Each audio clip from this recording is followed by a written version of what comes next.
ప్రస్తుతం ఐఆర్సీటీసీ ఇతర రైలు booking ప్లాట్ఫామ్లలో ticket book చేస్తే సీటు ఆటోమేటిక్గా కేటాయిస్తారు. ఇకపై ఈ విధానం మారనుంది. ప్రయాణికులు ఏ కోచ్లో ఏ సీటు కావాలో స్వయంగా ఎంచుకోవచ్చు. దీనికోసం రైల్వే శాఖ మోడర్న్ ప్యాసింజర్ రిజర్వేషన్ సిస్టమ్ను తీసుకురానుంది. ఈ వ్యవస్థ 2025 డిసెంబర్ నాటికి పూర్తి స్థాయిలో అమలవుతుందని రైల్వే శాఖ స్పష్టం చేసింది.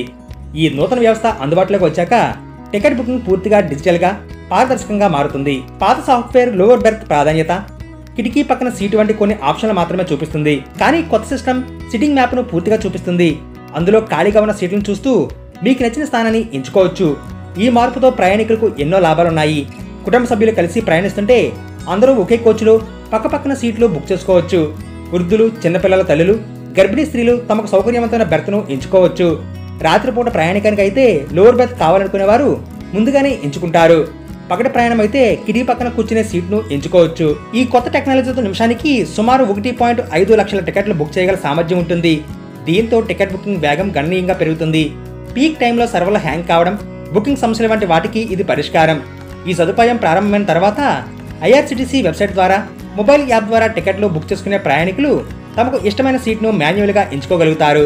ప్రతి బోగి డిజిటల్ మ్యాప్ స్క్రీన్పై కనిపిస్తుంది. అందులో ఎలాంటి సీట్లు ఖాళీగా ఉన్నాయో కనిపిస్తుంది. ఈ మార్పు ప్రయాణికులకు ఎన్నో మేళ్లు చేకూరుస్తుంది. బుకింగ్ సమయంలో ఉండే సందేహాలు తొలగిపోతాయి. సీటు ఖాళీ ఉందా లేదా అనే అనుమానాలు ఉండవు. బుకింగ్ ముందు సీటు ఎంపిక ఉండడం ప్రయాణం పట్ల ఆనందాన్ని పెంచుతుంది. రైల్వే శాఖ తీసుకుంటున్న ఈ నిర్ణయంతో భారతీయ రైల్వే టెక్నాలజీపై పెట్టుబడి మరింత బలపడుతుంది. టికెట్ బుకింగ్ అనుభవాన్ని ప్రయాణికుల ఇష్టానికి తగ్గట్లుగా మార్చే ఈ నిర్ణయం రాబోయే రోజుల్లో మరింత సానుకూలత తెస్తుంది.